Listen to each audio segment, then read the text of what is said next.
places, Harvard, then Janela Farm, and then I don't remember more because he moved quite a lot. And then he was professor at NYU, and then EPFL in Lausanne, and now he is in Johns Hopkins in the US.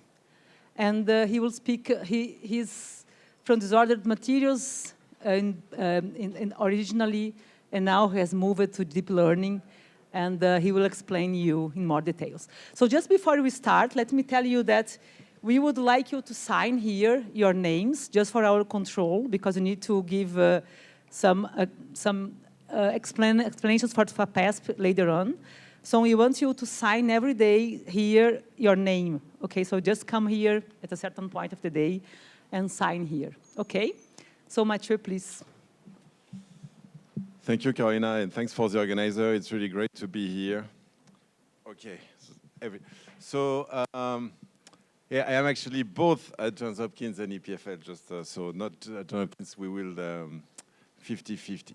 So yeah, I was interested to give you 3 lectures. Actually, each of them is on a different topic. And they will bring you from the topic of this conference, which is disordered materials. That will be the first lecture, actually. But then I want to make a connection with, you know, the big revolution of our days, machine learning. And I will try to argue that it's a fantastic field of study, both because those new technologies, they are not understood at all. So it's raising a lot of fundamental questions. It's really fundamental. But it's a field that you can approach as a physicist by doing both theory and experiments. Experiments on your computer, still much cheaper than, you know, real experiments that physicists do. All right, so the sort of connecting theme between the 3 topics I will discuss is the notion of landscapes. And I believe that you had a discussion on landscape on protein folding by Jasna Brujik yesterday. So actually the first, today it's about glasses. This lady, she's blowing glass. And so essentially that's a phenomenon whereby a liquid becomes an amorphous solid if you quench it rapidly enough. And it's a long-standing question of physics. What's going on at this glass transition? And here there is a landscape. Just like yesterday, the landscape is how the energy depends on all degrees of freedom. Here you have position of particles. So essentially, we'll argue that the key aspect of the problem is to actually measure this landscape properly to test between different theories. That's day 1. And then we'll move to machine learning. And in day 2, we'll talk about deep learning. And I'm sure all of you have heard of those algorithms, but essentially they are fitting machines that can fit millions of data, sometimes with billions of parameters. And how do you learn? You build what's called a loss function. It's very similar to an energy function. It depends on all of the parameters of the model. So it's a very highly dimensional function, just like in this case. And this function, this loss, is large when you don't fit well your data, and it's small when you fit well your data. And training a deep net is just about going down this landscape with some sort of gradient descent. And we'll be discussing what is the geometry of the landscape for deep learning. And also we'll be discussing the following puzzle. How can it be that those machines can be predictive while having 10, 100 times more parameters than they have data to be fitted? That's day 2. And the third day is very timely, I think. It's going to be about, those years in machine learning, the big thing is generative models, ChatGPT. I don't know if you guys use it for science, but it's really getting better, so it's really impressive. But ChatGPT, for example, is a generative model. You train it on text, it can learn how to generate new text. And I will be discussing generative model. I will focus more on what's called diffusion models that are made to generate new images. Like 2 out of the 3 people in the slide are non-humans. Those 2 are non-humans. They are generated by a computer We just learned, you gave the data like 10,000 images of celebrities, and it learns the distribution, and it produces new faces. It seems magical, and again, it's not well understood. But here again, there is a landscape, I think a very important one. It's the landscape of the data itself. So images, you can think of it as a data, it's a vector. It's also high dimensional. To specify an image, you need to specify 1 or even 3 colors, 3 scalar values on every pixel. So the dimension is like 10 or 100,000. It's highly dimensional. And here your landscape is actually the distribution of the data. How likely it is that such vector is actually an image. And what you do in generative model is from examples, you want to learn the landscape and then sample from it. Okay, this will be day 3, but now I'm going to focus on physics. And let me place that in a historical context. All right, so mechanics, Newton mechanics is a very important step in physics, and the key idea that you start with initial condition, and then you have equations that you can track to track precisely all the position of the particles.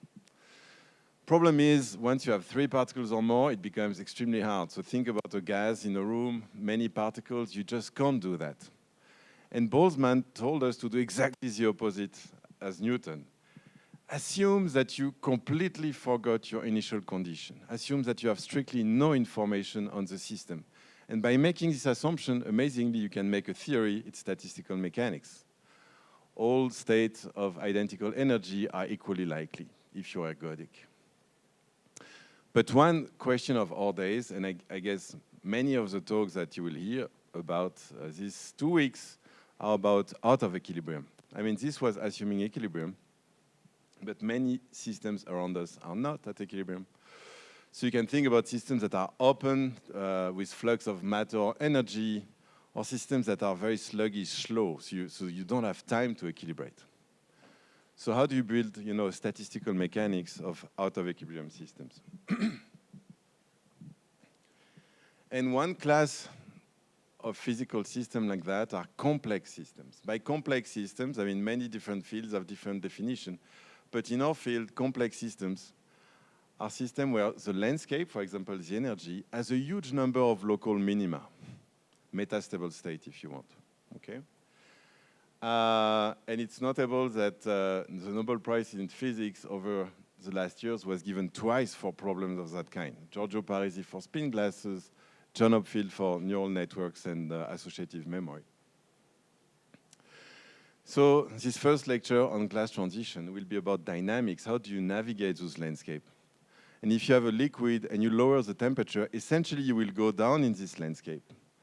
And so the question will be, as you go down, what are the sort of barrier you face? Because they will control the time scale on which you relax. And will also bring new algorithms to sort of study those barriers. And then the second lecture, which would be on deep learning, is related to a question that's also important in physics, which is, are there always local minima, or are there certain landscape for which you hit bottom? Maybe there is a floor, like zero energy. And in physics, you have lots of problems like that, like satisfiability, jamming, and so on. And this problem plays a specific role for deep learning too. So there will be quite direct analogy between physics and deep learning there. And as I said, the third lecture is of a different kind. It's more like, imagine you have some complex system. I give you, and imagine you have some configuration at equilibrium. Can you infer what was the entire landscape from it? It seems like an impossible task. And yet, those computers, those algorithms, they do it. So how come they do it? Okay. So let's go back to physics even more precisely, and this lecture will be a lot about amorphous materials. They exist around us in nature, for example, granular materials. They can be solid, they can be even gas, or they can flow like liquids. You have those beautiful images of Behringer showing you force chains. So those are photoelastic disks, so you can visualize the stress in those disks, And what the experimentalist is doing is putting a strain at the center of the experiment. And you see those 4 chains. Yes, it's disordered. You can also study other kind of amorphous materials. So Jasna is not here now, but this is her data. And what she does is she's looking with a microscope at a mayonnaise. A mayonnaise is an emulsion. You have droplets. Think about oil droplets into water. If it's dense enough, it jams, it makes a solid. And you can think about the properties of materials like that. So one very interesting property of those materials is how do they respond to stress. So think of them as having, this is again an energy landscape, a very cartoonish, it's a very high-dimensional energy landscape, you understand? So I'm plotting a 1D thing because we can't do something else, but one question you will hear about, mostly next week, I mean, I will talk about that, but is what happens when you put stress on those systems. And actually, even at 0 temperatures, there is a phase transition where at some point, if you want, those metastable states disappear and the system becomes a liquid, it flows. It's actually a true phase transition with diverging length scale and so on. And you will hear much more about it by Ezekiel next week. In the case of a mayonnaise, it's called the yielding transition. For elastic membranes in disordered material, it's called the deepening transition. You also have that even in crystals with impurities. The only thing I would mention is that that's a beautiful problem. It's a phase transition. And when you're right at the critical stress, the dynamics is very interesting. It's intermittent, and it corresponds to avalanches. So if you're on, this is a 2D mayonnaise, and you increase the stress, you're close to the critical yield stress, and you look at some quantum of strain. The system has moved. And you look, this field is telling you the plastic field. Where did it move? And you find that location where it moved are organized as a fractal. It's a sequence of events that we call an avalanche. I will not talk so much about that. I will talk about something related. Fortunately, Ezekiel is talking next week, and I'm talking earlier, but I will talk about a maybe slightly less understood problem. Imagine that the force is not enough to have tilted the landscape, so you still are a solid at 0 temperature. But now, because of temperature, even if this was a minimum, you can jump above this barrier. So the system will eventually flow. If the temperature is small, it can flow extremely slowly. This is called creep flows. And those creep flows are very important in nature. If you think about friction, I mean, you take a book on a table, you incline the table, you think the book is not moving, but in fact, at the interface, it's very slowly moving. If you think about geophysics, a lot of geophysics, earthquakes, faults are about friction. Creep is also very important there. It's believed that creep can nucleate earthquakes, but also for the plasticity of bulk materials and so on. And so here I will just mention an experiment that we like. We work with those experimentalists, and I will tell you much more about this plot at the end of the talk. So don't look even at the blue dots. This is the crumpling of a sheet. So you crumple the sheet, so you do it really many times, and then you put this little ball, you add a mass on it, and you follow the height.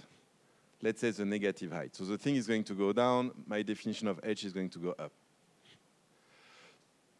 This is time on a log scale.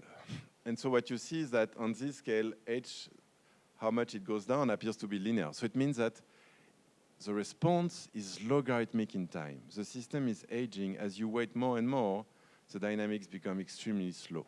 A log becomes almost infinitely flat at large times.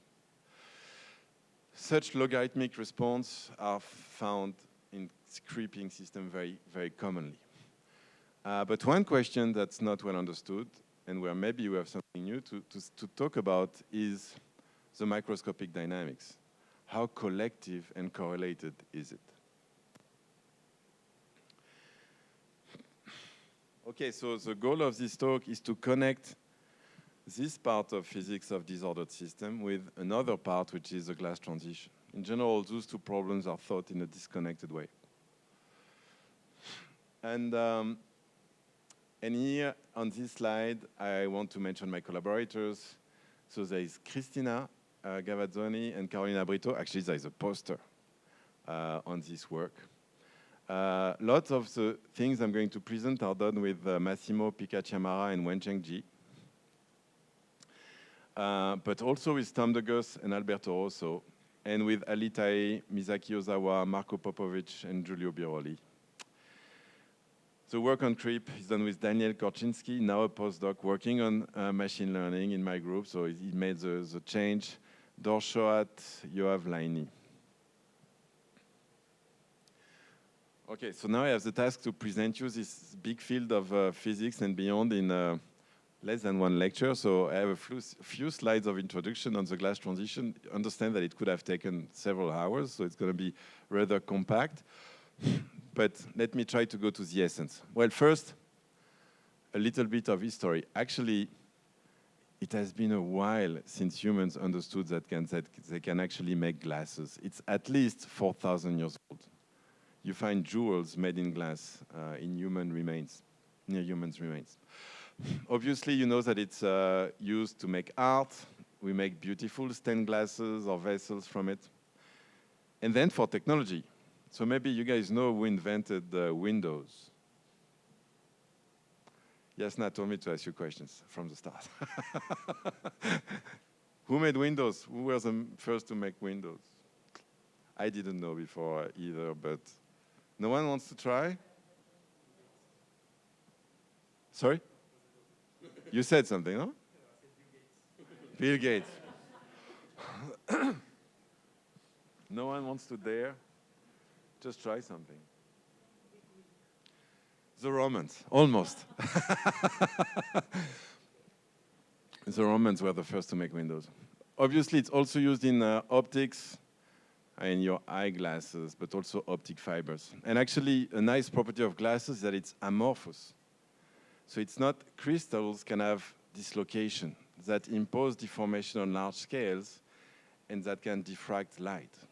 But amorphous materials are disordered, but at a very tiny scale. At a global scale, they are very homogeneous, so they have good properties with respect to diffraction. They are transparent.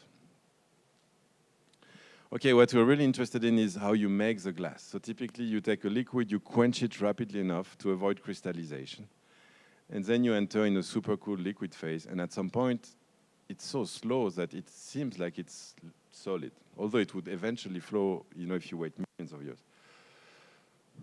Okay, so 2 slides to characterize this phenomenon. A key aspect of it is the dynamics. There is a time scale. So think that you have those particles bouncing into each other. There is this relaxation time, tau alpha. Let's think of, tau alpha. Essentially, you can think of it as the time for particle to jump, above the cage formed by the other particles. So beyond this time scale, essentially, they have changed neighbors. Okay? It's very easy to measure this time scale. As I'm sure some of you know, the viscosity, like the viscosity of a liquid, is proportional to this time scale and to a shear modulus. Why? Because if the system is very slow to relax, if you try to put a strain rate to deform it, it will load elastic energy for a long time without rearranging. So the stress will be very large and the dissipation will be stronger. And it's just proportional in time. And it's not hard to measure the viscosity. So actually, it's easy to measure the time scale of those liquids as you cool them. And you can measure this time scale, this is this axis, on 15 decades or more. And this is plotted as a function of inverse temperature. So when you go along this axis, you actually lower the temperature, right? It becomes slower. Okay, so then what is the glass transition? It's not it's not like a phase transition like we like in physics. It's a purely engineering definition. So it's just like on the experimental time scale, at some point this time is about a few minutes. So it means like if you do You know, if you tilt it or you put it in a glass, it's not going to become horizontal on the time scale of usual experiments. So you call it a solid.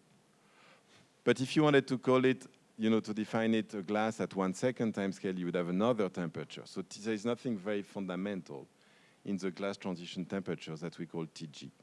It's really an engineering definition.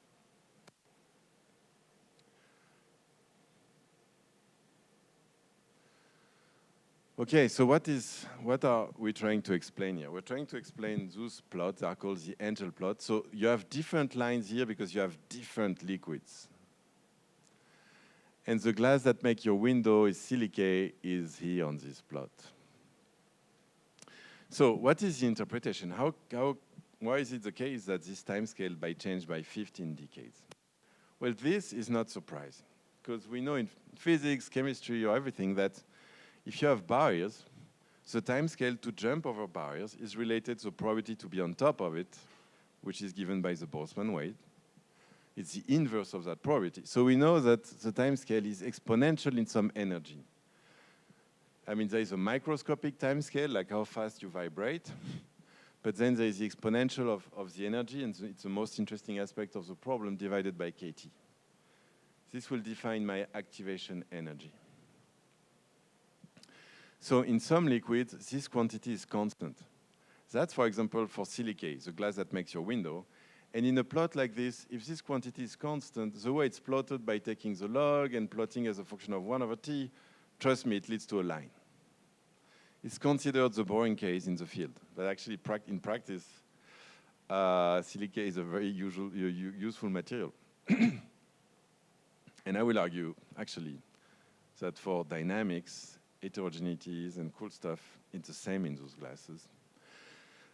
But then you have other liquids that are called fragile, and there are those curves bend. What it means is that these quantities, the activation energy, depends on temperature. And as you cool the system, this activation energy grows. Okay, so as you cool down, you face larger and larger barriers. And in those liquids that are called fragile, I mean, that's the definition. Don't ask me why it's called fragile. It's not related to how they break or anything like that. In fact, what makes those liquid fragile is very debated and not well understood. But the key question is, why is it that this energy can grow and it grows significantly? In some liquids by a factor, 7 or more. And it does so, well, if you look, if you analyze with scattering, you try to look at the structure of the material, you see nothing very obvious changing. So there's something mild changing, but the activation energy is changing in some obvious manner. So the question is, why is it growing, and what do those barriers correspond to? That's question one. I will just give you two questions. There are many more for this field, but the second one has to do with dynamical heterogeneities. So those systems, you can very easily simulate them. You simulate Newton's equation, you put 1,000 particles in the box, they bounce into each other, and you can change the temperature, and you see what happens. Many people have done that. I mean, it's an entire community that's doing this. And what they find is that as you cool down the system, the dynamics becomes more and more interesting. This is illustrated here. So it's in 2D, so those are disks bouncing into each other. You don't see the disks. The only thing that you show is their displacement of the center of the disk after the time tau alpha. And what you're supposed to pick up is the fact that in some regions, the materials is actually very liquid, so particles have rearranged, have changed neighbors. But there are other big regions where nothing much happened. So the dynamics is very heterogeneous. And you can actually define a length scale. Essentially, you define an observable that tells you, did you move here? And you look at how this observable is correlated in space. It's called the dynamical susceptibility, but it doesn't really matter. It's quite obvious that you can extract a length scale from it. This is a function of temperature, and you can try to relate it to the time I showed you earlier, and it depends mildly on the time, like the logarithm of the relaxation time. But the relaxation time change immensely. So it's still significant. Okay, more recently, there have been more accurate measurements to capture, dynamical heterogeneities. And the idea is not just to characterize it by one length scale defined at the relaxation time tau alpha. It's really to try to see if we could define a length scale at different times. So again, you look at you think about an equilibrium system, you simulated Newton equation for a very long time. So it's at equilibrium. But now you're going to paint all your particles in blue at this time. And then the game you're playing is that every time a particle changes neighbors, you paint it in red. Okay? You took all those configurations are at equilibrium, you randomly chose one configuration. Statistically, things should be the same since you are at equilibrium. Should I accept? Should I approve? So yeah, I should approve probably, because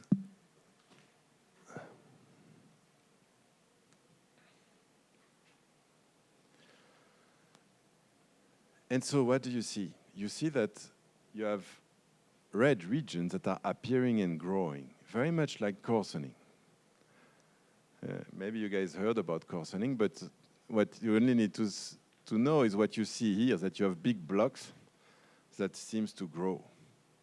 And you can define, the size of those blocks as done by Berthier and collaborators. And now you can define a length scale that depends both on time and temperature at which you equilibrate the system. Only at time tau alpha it's equal to this length scale. Yes? So this is still a supercooled liquid. So this is at equilibrium. Not good? It's good? Okay, so maybe something that, I guess there are some experts in the room, but many non-experts. If you're non-expert, you may be surprised by the fact that now almost everybody can measure all the position of the particles and so on. And still, as physicists, we don't agree as to what those length scales correspond to. There are very competing mechanisms, despite the fact that you can observe everything. So in fact, physicists do not even agree as to why glasses are actually rigid, why are they solid? What is the mechanism that slow them down so fast? So that's, in this talk, you will hear yet another theory for that, but I think it's arguably the most quantitative, because we'll make quantitative prediction for this full function. Okay, and now I have 3 slides to summarize all the theories, not all the theories, a few theories, because there is a huge number, sorry. So a few theories of the glass transition. Sorry for the expert, I'm not being exhaustive at all. 3 slides. But what I like to do is to make categories of 2 kinds of theories. And the first kind is very natural. I told you about 2 phenomena, the fact that there is a growing time scale and that there is a growing length scale. So the first class of theories believe that, very naturally, that there is a strong connection between those 2 phenomena. And that the fact that you have a growing activation energy comes from the fact that you have a growing length scale, causally. So essentially, in those pictures, because there are many different pictures like that, you have small barriers, so you can, sometimes a few particles can jump over a barrier and relax. And that doesn't cost you so much. But really what costs you a lot is to do, this is a sketch, really cartoonish, but is to do many things on this length scale xi. You need to do many things cooperatively if you want to really relax the system. So in this view, the activation energy that controls relaxation time is much larger than the energy of barriers, of small barriers that you find in the system. I will have 1 slide for each of those theories. And then there are other theories that are, actually it's very old, that are saying, no, in fact, a glass becomes rigid, a solid, because moving anything becomes very complicated. In fact, it's the scale of local barriers that really controls the dynamics. And for example, the free volume theory or elastic models that I will mention are like that. What's not clear in this view is that, okay, if it's all local, why is it that I have a growing length scale? So I think historically, those views have been more popular. But I will argue that at least in some model systems that people are studying, I think this is that. Okay, so now let me tell you briefly about the theories. A very beautiful one is believed to be a correct mean field theory that would actually apply if you're in infinite dimension. And it's not going to appear in this talk, but I think some aspects of what it says are actually very insightful. It's essentially the idea that I told you the glass transition, it's an arbitrary definition, TG. But they claim that underlying this transition, there is a true phase transition that's taking place at some other temperature, smaller, that you can never access. And there would be a true phase transition. There would be some order, some kind of order that grows, and a length scale that's really structural, thermodynamic length scale, that's diverging at this temperature. This temperature is called TK, the Kurtzman temperature. And then essentially it's argued that if you have this order, agreed, it's hard to measure it, but for the expert, use 0.2 cent measurement or things like that.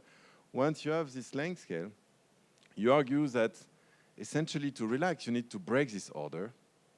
It's a sort of surface tension argument. And generically, you would expect that the energy to break this order depends as a power law of this length scale. Okay, and in this view, at least in the first description of these views, the dynamical length scale would just be this psi. I mean, now people construct other theories based on that, where it's not the case. Okay, so there's another beautiful theory, which is the one of kinetic constraints. And maybe you guys have played with that game. And in that game, you're trying to make order a sequence, but it's difficult because you just have one defect, one hole. But if you had more holes, it would be faster. Okay, so essentially, those theories argue that there are defects in a liquid, and that essentially the density of defects is just given by the energy to make a defect. Let's say it's constant. But so the density of defects will strongly depend on temperature. Now there will naturally be a length scale, which is the distance between defects. And in some of those models, for the experts, like the East model or things like that, a defect cannot move alone. It needs several defects around to allow motion. And in those models, when this length scale is big, it means that you have big region without defects. Many defects need to invade together to relax this region. And because of that, it leads to this scenario where the activation energy is growth with this length scale, just because you need more and more defects together when this length scale grows to relax a region. So it's again a case like that, where moving a single defect is much smaller than really rearranging a region of size psi. Okay, and now you have those, maybe the most simplistic models, which assume that everything is in the local physics.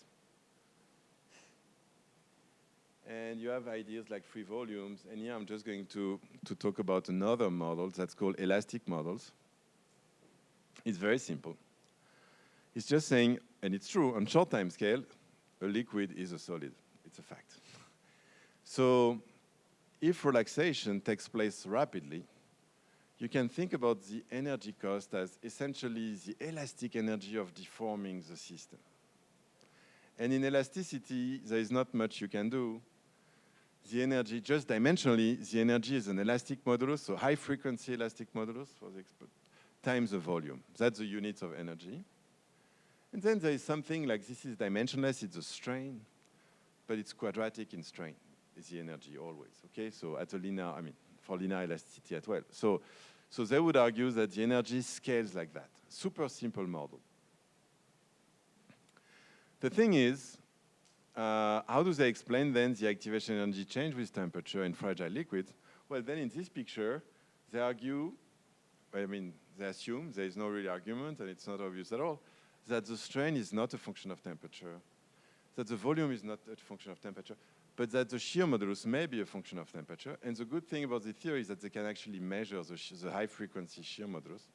I'm not entering those details. At this level, they can just measure that, and they do see that for those fragile liquids, where this quantity grows by a factor 6 or 7, that the shear modulus also grows by a factor 5 or something. So it's very correlated. It's not bad. Okay, but the problem is all the theories I mentioned, they all make prediction, and they can all check for correlations, and they are all successful with correlations.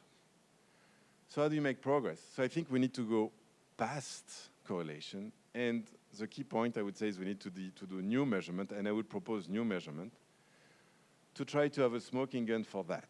Unfortunately, it's not going to be experimental. I will be looking at numerical system, but people studied those for many years and think that they capture essentially the phenomenology I discussed of the glass transition.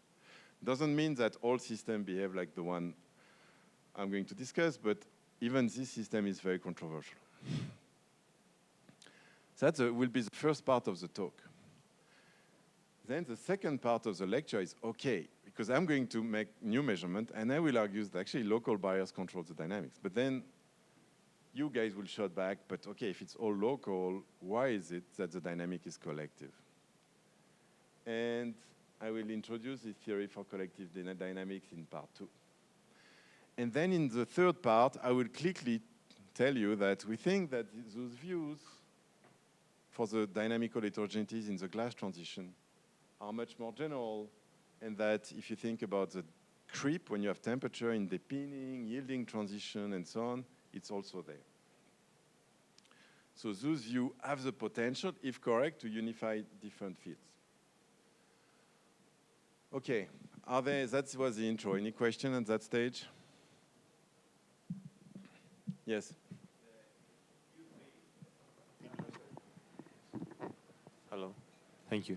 So in U3, you showed us that, well, we're showing away the volume. So we say the volume doesn't change. And given the diverging length scales, or how can we say that? Okay, but so that's beautiful. That's a paradox. I mean, if you assume, I'm glad you're asking these questions. That's what I will try to answer. If you assume that things are locally happening, and that's what essentially controls the dynamics, what's the connection between the growing length scales that you see?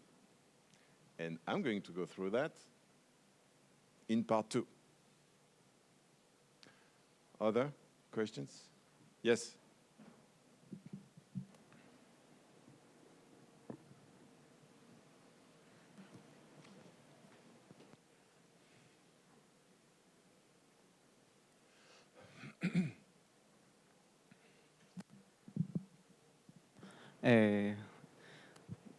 I'm not sure that there are two parameters that control the phase transition. That is time and temperature, right?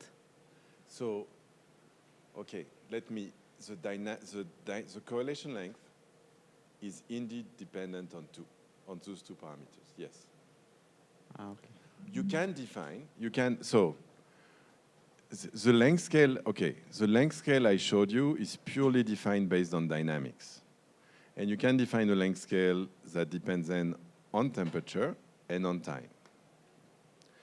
Now, some people are trying to relate this length scale to thermodynamic length scales that do not depend on time, that are thermodynamic.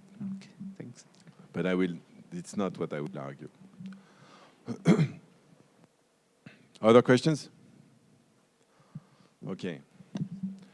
So now it's becoming slightly more technical. Just interrupt me if it's not clear, okay? Okay, so now we're in the business of trying to measure property of the landscape. The landscape is just the energy of the system. It depends, if you have n particles, it depends on their position. So think about particle with some pairwise interaction, for example. Okay, so what we want to do is to measure local barriers. So there is one notion that we'll use, is the notion of inherent structure. What does it mean? You have a system, maybe you do molecular dynamics or Monte Carlo, it's at equilibrium, but then you want to study it close to the bottom. So you can do what we call a quench, but numerically you just do gradient descent of the energy until you reach a minimum, okay? Statistically, the minima that you will reach depend on the stability of the liquid, at which temperature it was equilibrated. If it was more stable, you would reach deeper minima, okay? And then you can ask, if I am in one of these minimum, what are the sort of minimal barriers, single barriers that bring me from this minimum to another one, okay? This has been studied in the field, and some names are, for example, Wyart and coworkers, and others. But the way it was done was, let's track the dynamics at equilibrium, and then along this trajectory of the particles at different times, all right. Just at different times, you quench the system. So maybe you were here at large energy, boom, you fall there, but then if you wait a little bit, you would fall here. So what was studied is a sequence of jumps that you make along a dynamical trajectory. But we think that we want to do another measurement because we think it's key. And the measurement we want to do is the following. We want to stick to one minimum, obtained after equilibration and doing a quench. And from this minimum, we want to extract as many of such barriers as possible. Because remember, it's highly dimensional. It's not 1D like here. So yes, you could escape from this guy to this one, but you have many other ways to escape to other metastable states. And we want to try to extract all of those. We want to get what's called in physics a density of state. What is the number of barriers with some energy E-lock? So that's what we would like to have. I will tell you about algorithms that do that, and then what we observe and the consequences of that. So first, I should tell you, maybe in real space, if you look in a glass, now you have a glass because you quench it at 0 temperature, what is it? What does those barriers correspond to in real space? And they correspond to a small group of atoms that are rearranging. And that's what I'm trying to show you in those numerics. So sorry for the weird. So it's a polydispersed system with longer range interaction. So those guys are interacting. We shrunk them so that you can see them. What you see in color is this axis, okay? So that's the color code. So in red, that's where you say you started. And in blue is the excited state. And here you follow the trajectory of the particles. But think of it as like 5 particles rearranging to find a new metastable state, okay? What was found in those studies and what we confirm is that the volume, I mean, the number of particles that are involved decreases under cooling, not increases, it's decreasing. So as you have a more stable glass, you have less particles that move together for those local barriers, okay? Okay, so now we want to have an algorithm that tells us about the density. And actually, we came up with 2 algorithms, and the second one turned out to be the best, but without the first one, we would have never believed the second one, and they give the same answer on the energy range where the 2 can be compared. So our first idea was super simple. I mean, more complicated than the second one. So you have your equilibrated liquid, and then remember you quench it to get what we call an inherent structure, a metastable state at 0 temperature, minimum of the energy. And then what you could do is you could do a super tiny temperature cycle. So tiny that most of the time particles didn't move. But sometimes the system managed to jump over a single barrier.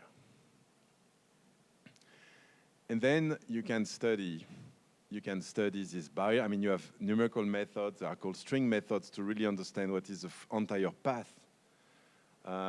If you force me, I will explain you what are those methods, but if you don't, I would just tell you that you can actually measure this path and measure this energy. And this was done, we did not invent that. That's a classical algorithm, people studying 2-level systems. I mean, that has been done. But the problem is, if you do that, I mean, you will get only the sort of weakest excitation in your box. You prepare a numerical system. Some of those barriers are very tiny, some are larger. And because the time scale depends exponentially on this energy, you know, before you see what we call those excitations, those local barriers, before you see an excitation of large energy relaxing, small energy ones will have relaxed 1 million times. So you can never study, you can only study the first 5 or 10 weakest excitation in the system. So you can study the fact, oh, this group and this group can rearrange, but that's it. And those few excitations, they are not enough to completely relax the system. They are just particles going back and forth like that. So what do? We bring this algorithm that we call SAIFR. It's super simple. It's just the idea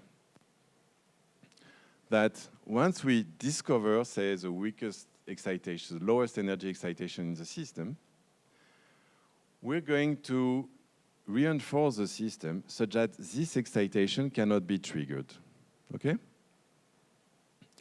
So let's say, for example, you discover first this excitation. We're going to change the system here a little bit in a minimal way so that you cannot trigger those guys. What do I mean by a minimal way? In the energy landscape, there is 1 degree of freedom, collective, right? So involving a group of particles, where you have an excitation. We will add a sort of spring along this direction, a parabola, such that this minimum disappears and you cannot excite this guy anymore, okay? We try to do the minimal disturbance, so the minimal stiffness of the spring. So you're penalizing the system, but just on 1 degree of freedom, and remember it has thousands of them, right? Okay, so the idea is that once you discover the first one, you heal the system, and then you can do a new temperature cycle with maybe a bit of a larger temperature to discover another excitation in the system. And then you do it again. You reinforce the system there, and so on. Every time you discover a new excitation, you study it in the absence of any perturbation like that. You really want to study the real thing. So those perturbations are just there to allow us to discover, but then when we study those excitations, we really study the real thing. Okay. You could ask me many questions, how much this perturbation will hide other excitation and how many you will lose. And we study that in the paper. And the key trick is to repeat many runs on the same configuration to avoid this problem.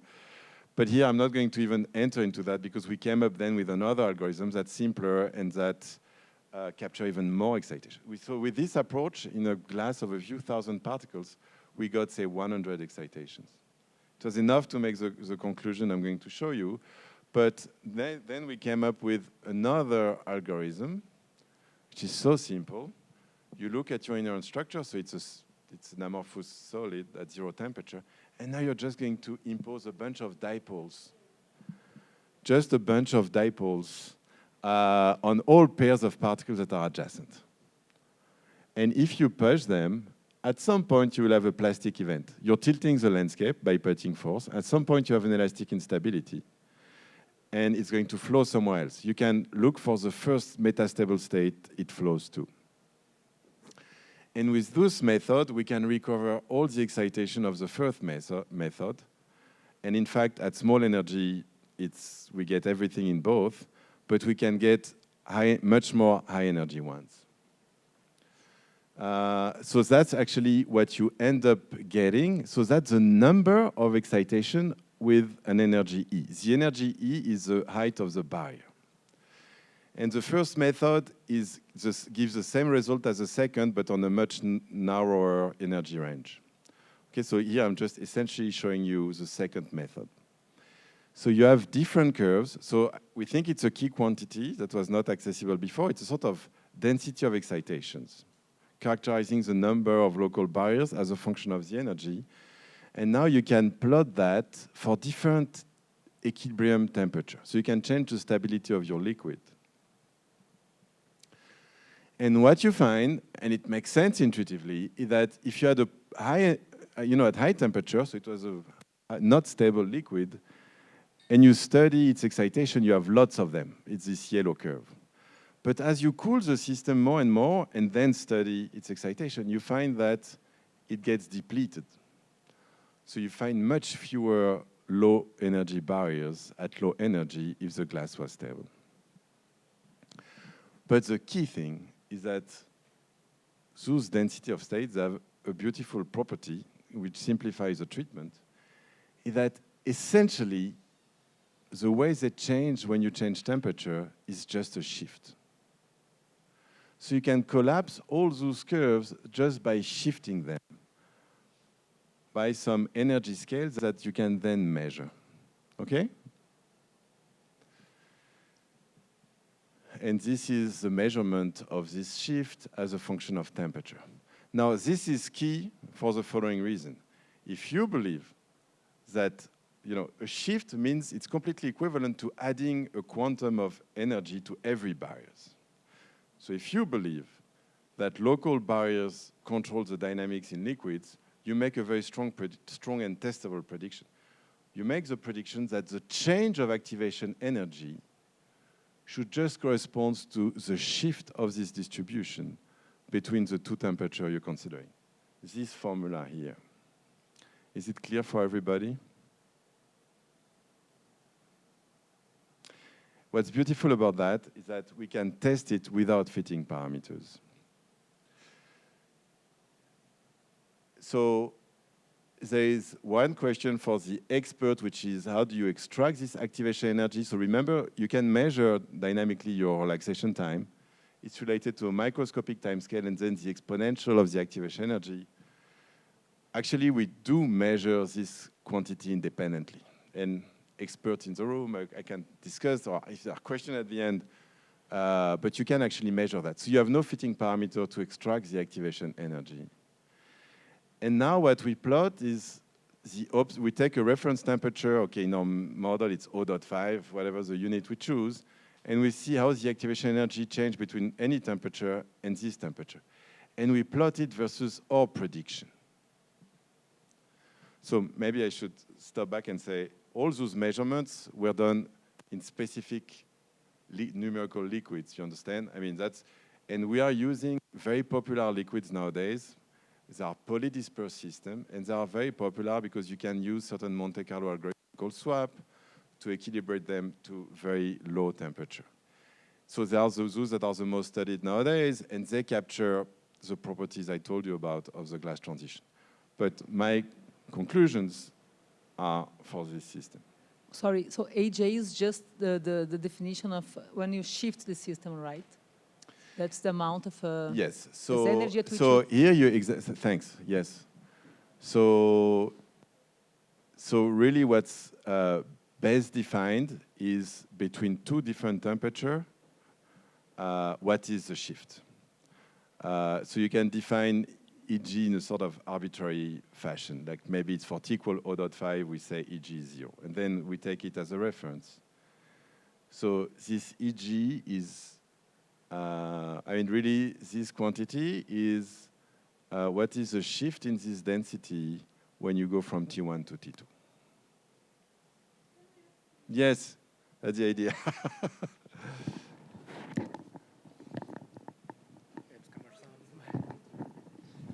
So, is this working? Yeah. I'm a little confused as to what you mean by an activation density, given that you have activation energy, given that you have so many barriers and you are in so many dimensions. How can you define a single one, activation energy? I would have thought of many barriers with different heights, maybe the same order of magnitude. Exactly. So the activation energy is defined in the field from the dynamics. Okay, so this is just my definition of, it's related to the dynamics you observe. This defines your activation energy. And then I'm saying, whatever the yes, there is a broad distribution of barriers. And so there is a question of we don't have a theory for the absolute value. And that will depend to how we answer your question. But what this is saying is that due to the shift, it's equivalent to every barrier growing by some energy as you lower the temperature. So the key argument is that whatever the details, if you believe that local barriers are important, just from the shift, you can predict then the shift of activation energy. The fact that you have a broad distribution and not a delta function means we can't predict the absolute value, but we can predict the shift, which was already unexpected. The shift is enough to test the idea. I have a question, Yes. Matthieu. You observe, looking at the plot on the left, that not only the value of the energy for the maximum shifts to the right, but also it seems to be the number of events is increasing also, right? Does that play a role in the theory? Is that important? Okay, so I should tell you that when this theory was tested, we even knew, at that time we only had access to such densities. So we only had the first method. And the first method, from it, fortunately, you can extract the same shift. So the first method was just those guys. It copied, it gave the same density of state, but at low energy. You see what I mean? And the second method is better because it could extract more excitations, but in terms of defining the shift, fortunately, it yields the same result. I'm not sure that you can trust this method forever. I mean, at some point, what I think, yes, so here, for example, you should not have trust this method after the maximum. I think probably those methods are quite good up to their maximum, more or less. As a reference, this activation energy, the dynamics of the liquid, if you convert it to the activation energy, is indicated as those plots, as those dots here. So that gives you the scale. I mean, I think if you're much larger than that, first of all, you don't care because those excitations will never be triggered. So I'm not sure I want to trust necessarily all the details of those curves, especially at higher energy than that. And the key aspect is that in the energy range we can probe, we see a shift. Other questions?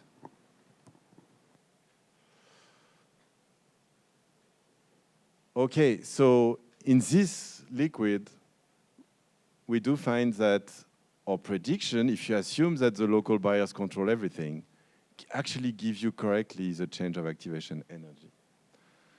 Other theories that say it's not just that would have predicted that the change of activation energy should be significantly larger.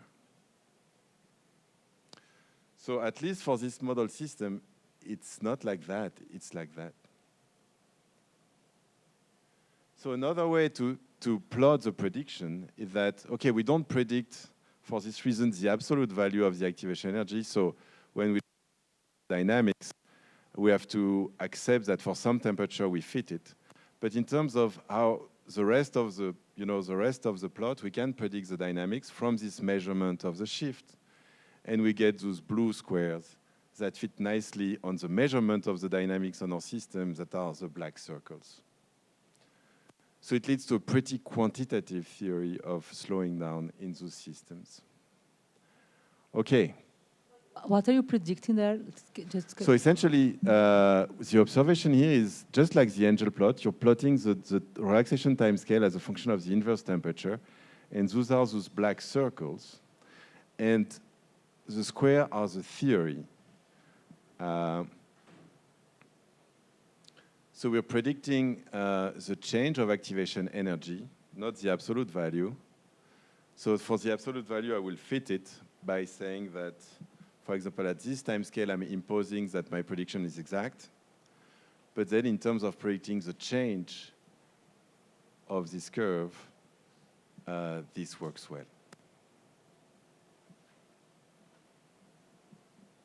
Other questions?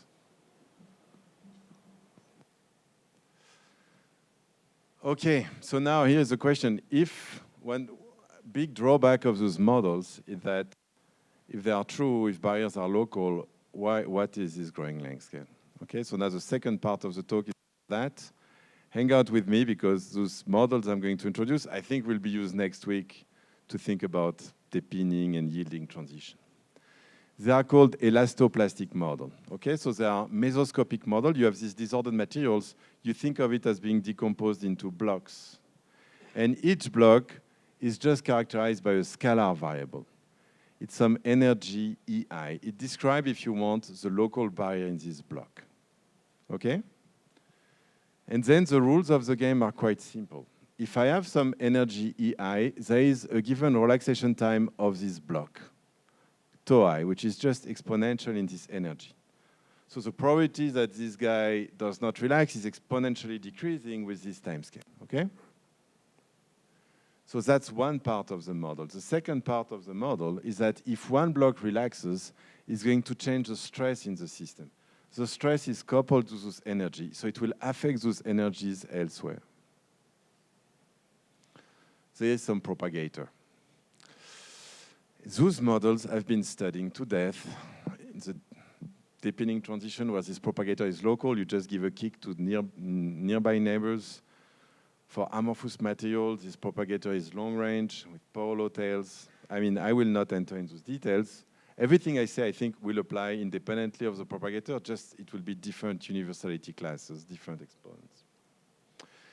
Those models were studied to death because they capture the avalanche that, for example, I showed you in amorphous solids. So if you look at 0 temperature, if one site, for example, is unstable, it can trigger a sequence of other sites becoming unstable. That's what people call an avalanche. And those avalanches are observed in real foams or mayonnaise and things like that. But now I want to play with those systems, and it was done in the literature at finite temperature. What happens? So I want to tell you that this system is already solving, in some sense, the riddle that I was asked, in the sense that the dynamics is controlled by local barriers, yet the dynamic is collective. How do we see that? So it's very easy to histogram the energy of each block.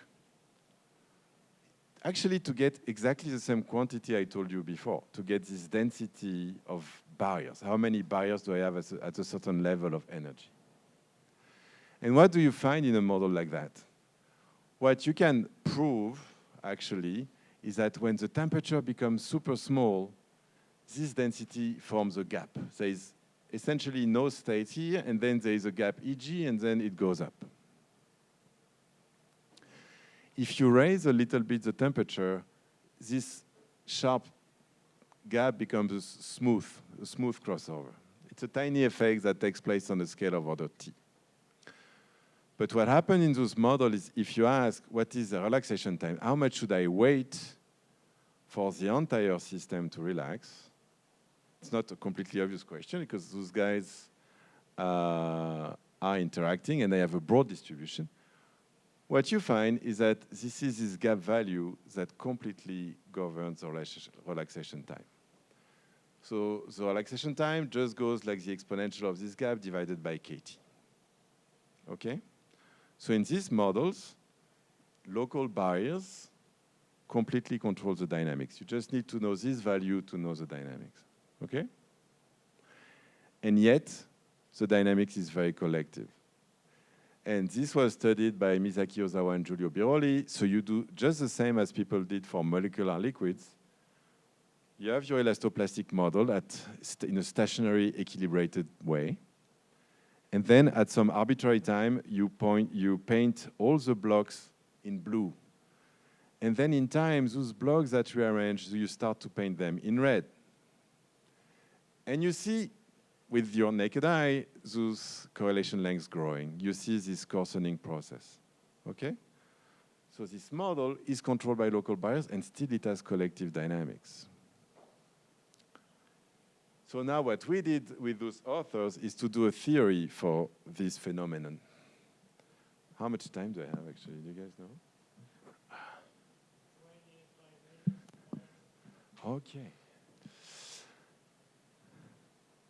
So here is a physical picture. So I will emphasize more the physical picture, and we can discuss offline if you're interested by more quantitative arguments. So what is this coarsening process?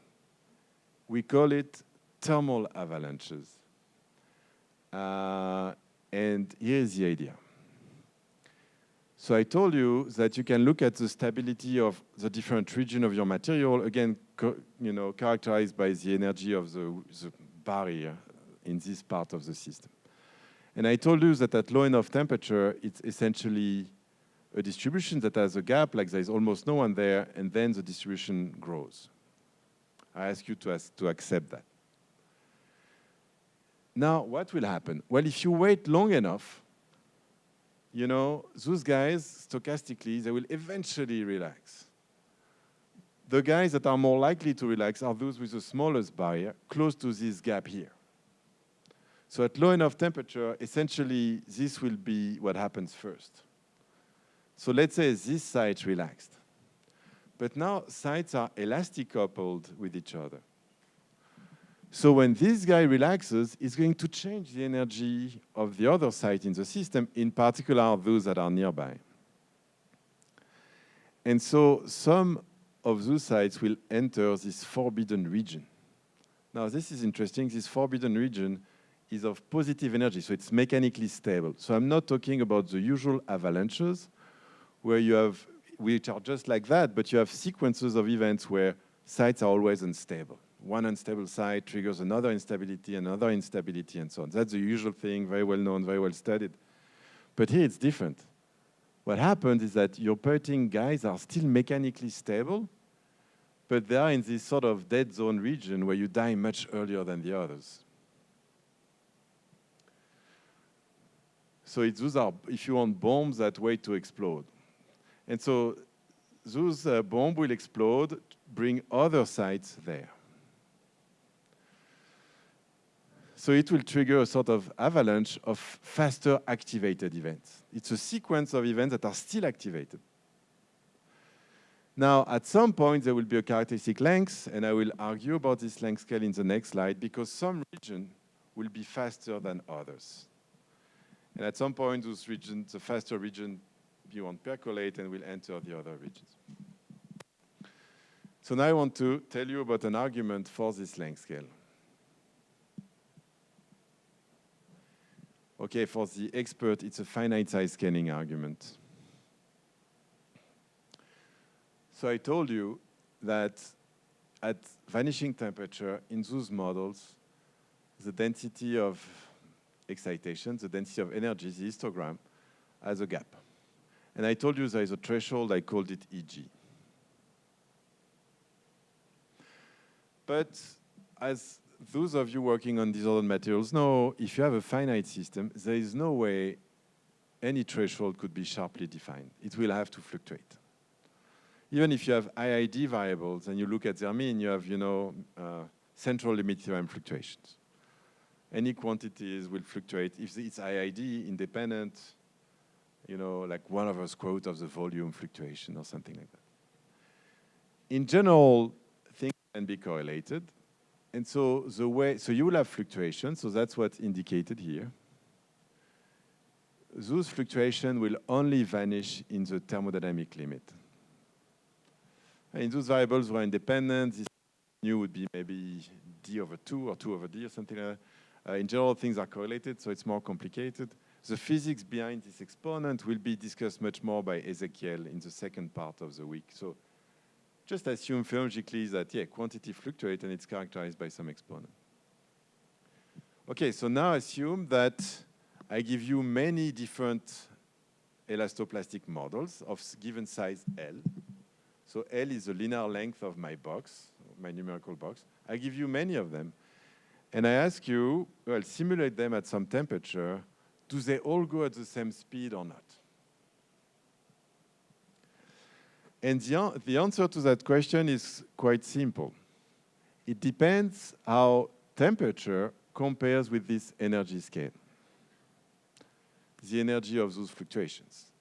Obviously, if those fluctuations are much smaller than temperature, they don't matter. And that's what will happen for a very large box. So if you take boxes that are large enough, they will more or less all go in average at the same speed.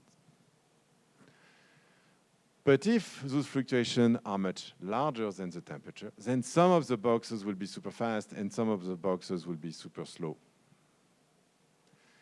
And so from this argument, you get a length scale as a function of temperature, just by equating this to temperature T.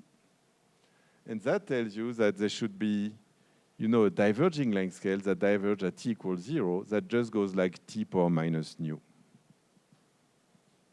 So that's a prediction for the correlation of the dynamics in those models, and this will be also a prediction for liquids. I mean, if you think about what I told you about growing length scale in liquids, I told you it's logarithmic in tau alpha, but tau alpha was exponential in 1/t, so it's at this level, qualitative level, plausibly consistent with a behavior like that. This is, however, hard to measure it on many decades. But now we can purge this argument. I remove the slide on that because that would have been the most technical slide, but maybe if I have time and there are questions, I could go back to there. But you can extend the argument from this physical picture of avalanches and really relate, as those avalanches grow, what is their length scale, how it relates to the time scale. And you find a property that's very different from athermal avalanches at 0 temperature. Typically, length scale and time scale are polar related. But here it's not like that. You find that the length scale, this expression is true when you look at times that are much smaller than tau alpha, the relaxation time. So this quantity is smaller than 1. So when t reaches tau alpha, you will just see something of order of the length scale. But it says that, you know, length scale are growing logarithmically in time. Very different from usual avalanches, with some exponent nu that we can measure in elastoplastic models. And now we can assume that the elastoplastic models are good for liquids, and we just study liquids. Okay, that was the theory. And now I will show you comparison with numerics, except if I have questions on the theory.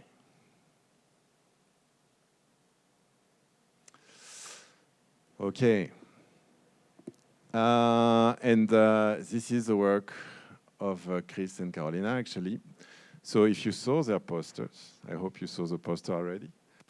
I mean, just let me remind you that the study essentially is a glass transition, but with a twist. They look at disk in 2 dimensions. You can also do that. But they vary the kinetic rules.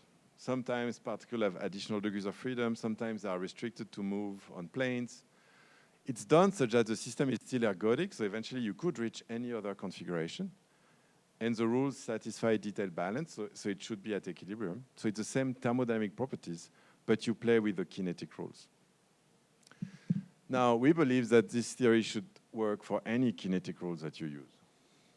So what they could measure in this system is do the same measurement as Ludovic Berthier and others have done of this coarsening length, LT, as a function of time on a log plot. And those different colors corresponds to different kinetic rules and different packing fraction.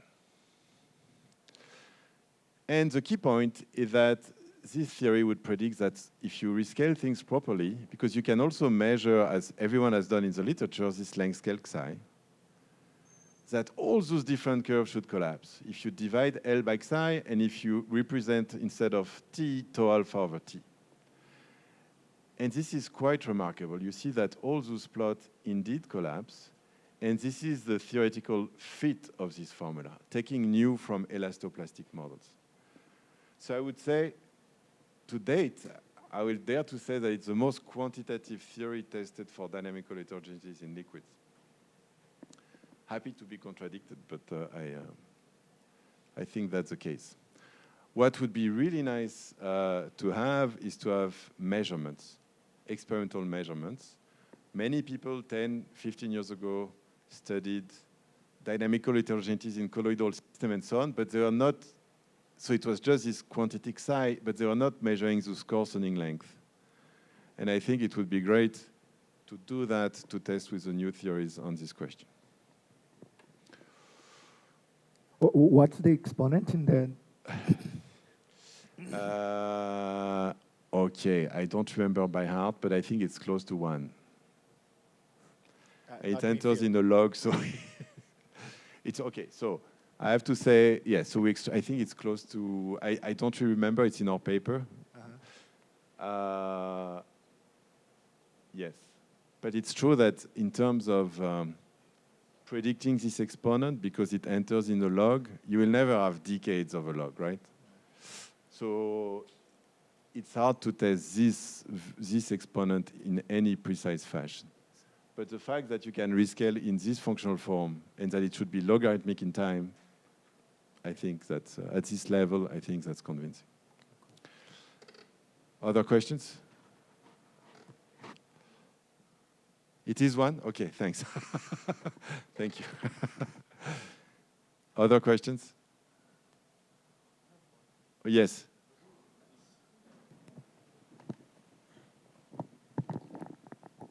Are these any energy excitations accessible by spectroscopy techniques somehow? Okay, yes. So, great question.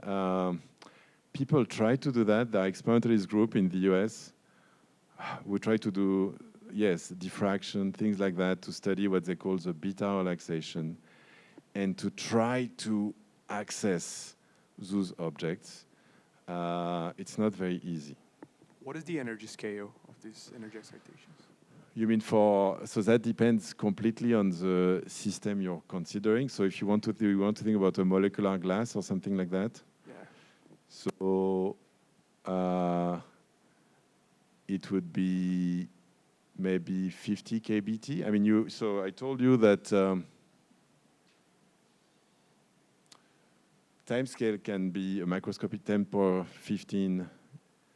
So the exponential, so this ratio would be like 50 or something. So maybe it's 50 kT. Okay. But it's quite hard to measure. Now, maybe soft matter system would be one way to go. Mm-hmm. Okay, thank you.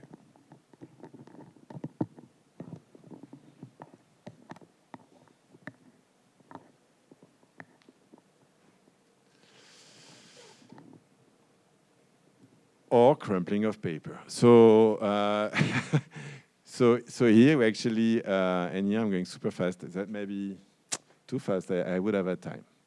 But I'm going back to this experiment because I think it's a beautiful evidence for those thermal avalanches, for this concept I told you about.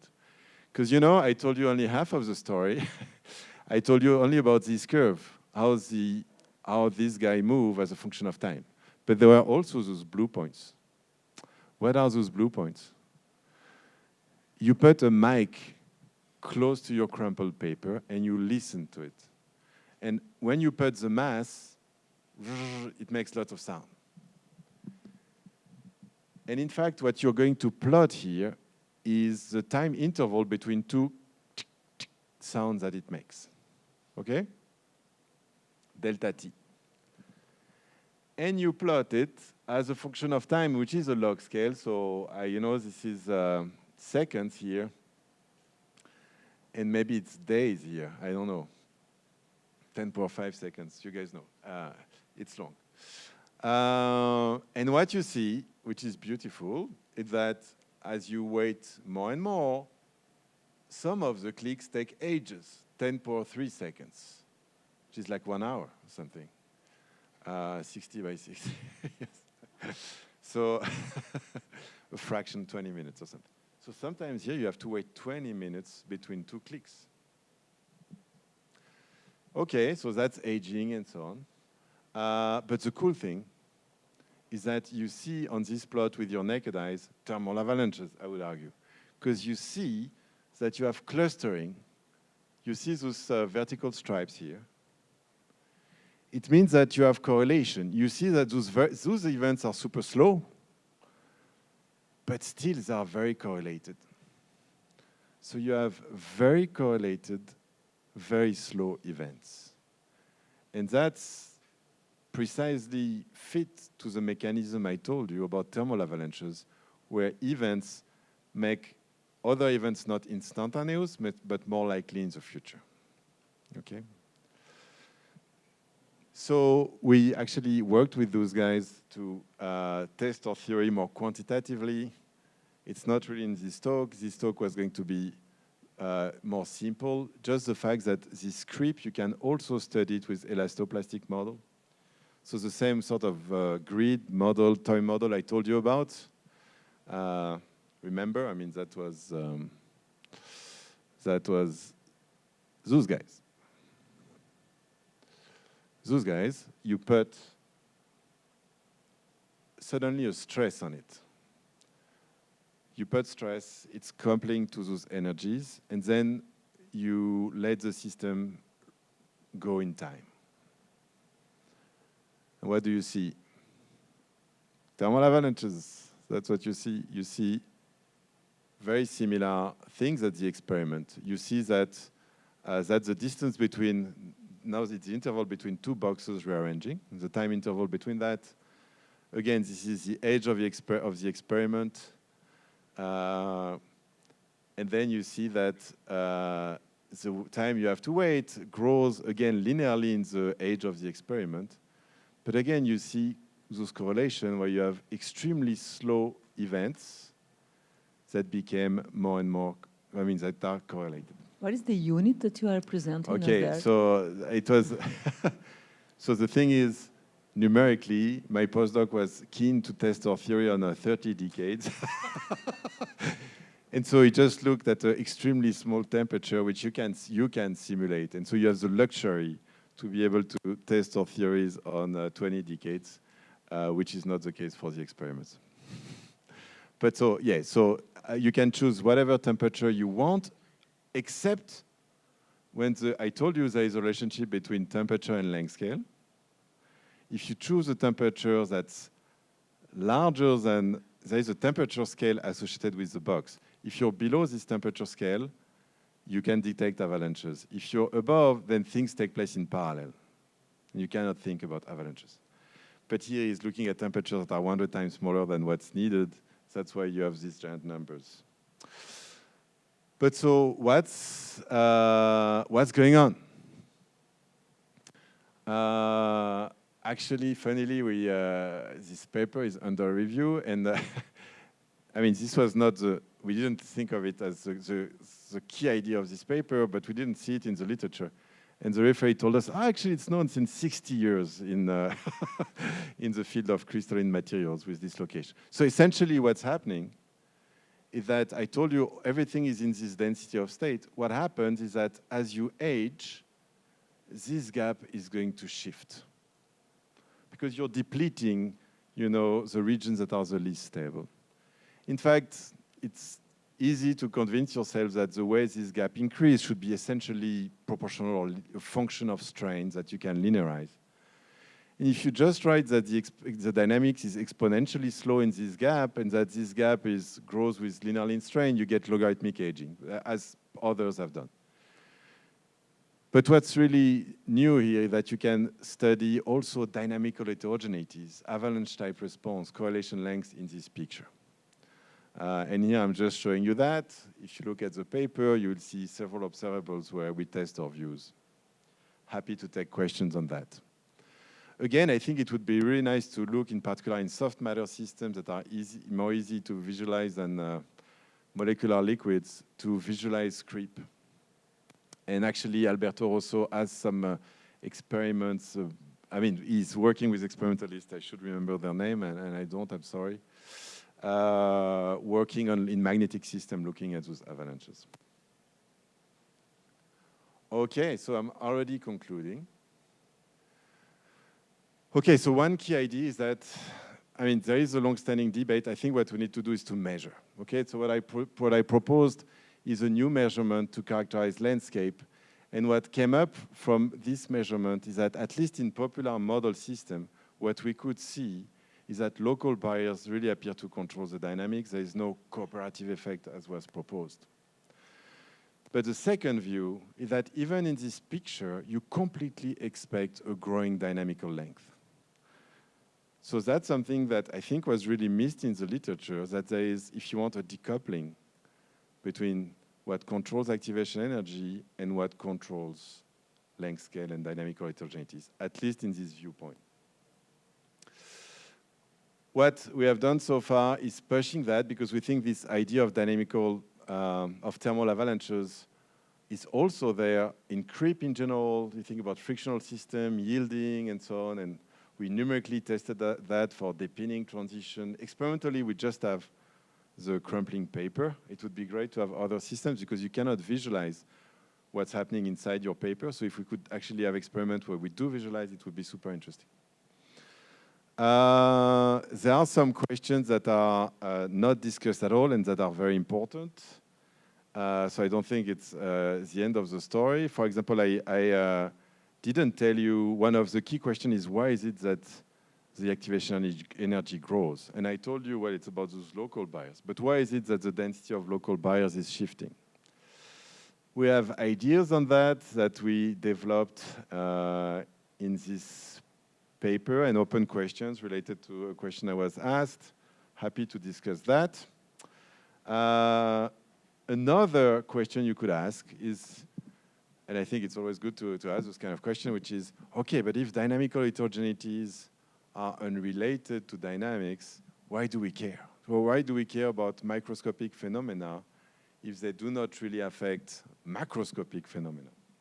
I think we should care for an obvious reason that for an obvious reasons, I'm finishing. Okay. For an obvious reason that people thought it was connected, so showing it maybe it's not, I think is important for understanding of macroscopic phenomena.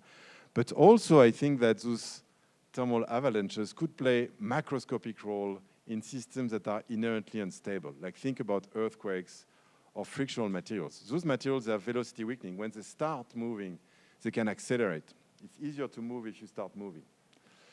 In some experiments, you really see that you impose some stress, you see some activity, I would argue thermal avalanches that are temperature mediated, and then at some point, boom, it starts.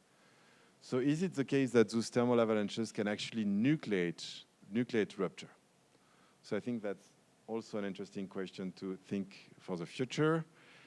But I will move away from those kind of questions, and next talk will be quite different about deep learning. But I will take question on that one. Thanks. Thank you.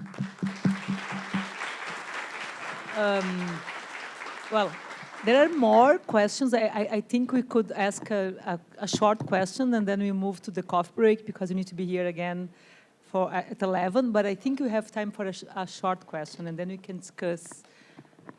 Is there another question now? Okay, so if you want to talk to Matthieu, he'll be here today, the whole day, I hope, to see Mauro Copelli in 30 minutes. Okay, thank you for everyone. Okay.